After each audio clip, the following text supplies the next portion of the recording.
She cannot. Here we go.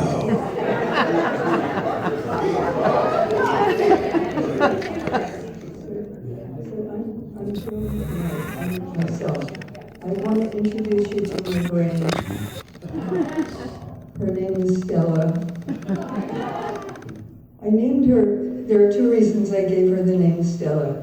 One is because I think of our brains just twinkling with all those electrodes going on, you know, neurons, like a star.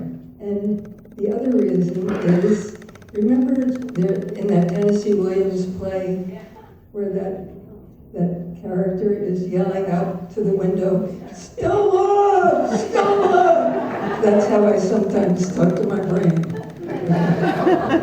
So it's getting a little old, as I am, not to the point where it needs to be replaced.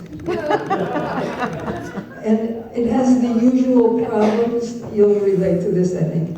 Not remembering names, not remembering faces, and at least once not remembering why I'm in the car backing out of my garage.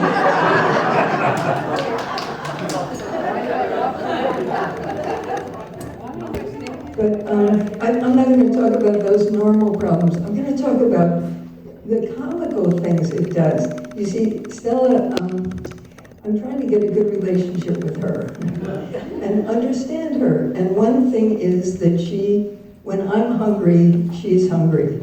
And she starts to misinterpret things. I'll give you an example. I was in my veterinarian's office, and behind the reception area, there's a whiteboard, and they have sales. And this month, the sale was on diagnostic packages. Okay, like you get free MRIs for your cat. I mean, it was really, I didn't understand it. But Stella thought it said diagnostic pancakes. Anyway, and another thing about Stella is she's a bit of a hypochondriac. And so, you know, she's always thinking morbid thoughts. And so my insurance company every month sends me a notice, an email that says, your auto pay is ready. Stella always reads it, your autopsy is ready.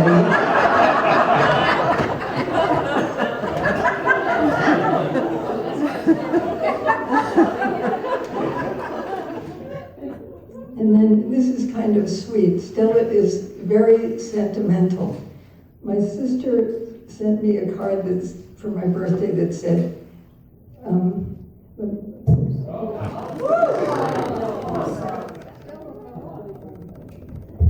it says, a sister like you is everything. Oh my. So Stella really freaked out with joy at that. And when we went to the post office, there was a sign next to the person behind the counter. I was in back of the line. Stella saw the sign and thought it said, it said really, Doris is your service representative. And Stella thought it said, Doris, your smile is everything. I told the person behind the counter that. She was so pleased. So anyway, well, okay, then there are some things that Stella does that are rather very disturbing.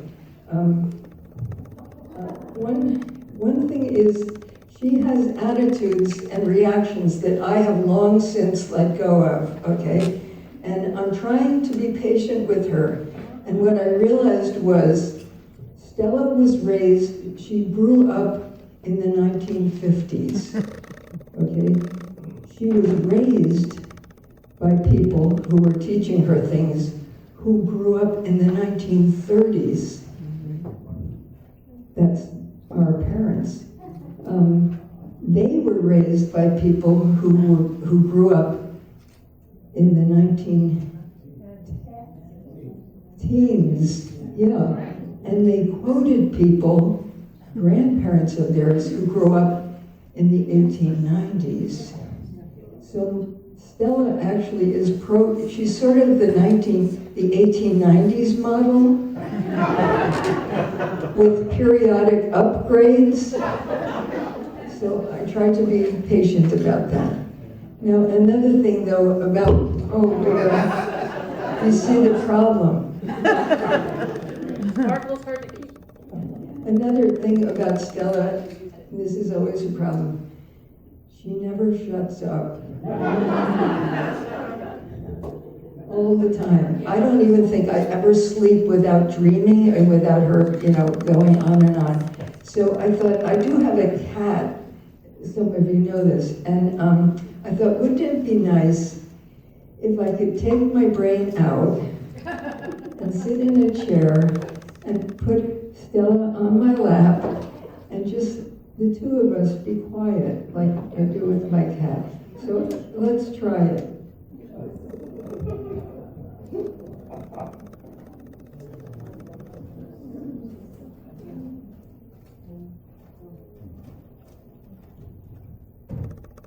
I happen to have a facsimile of my brain, and it's always on.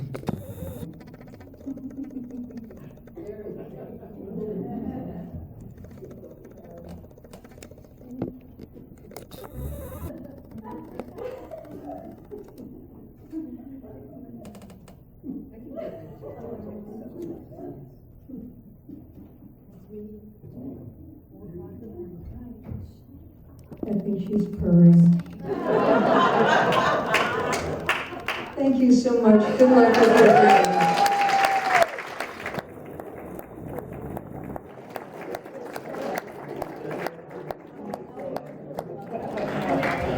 Joan Savarese, everybody. Joan Savarese.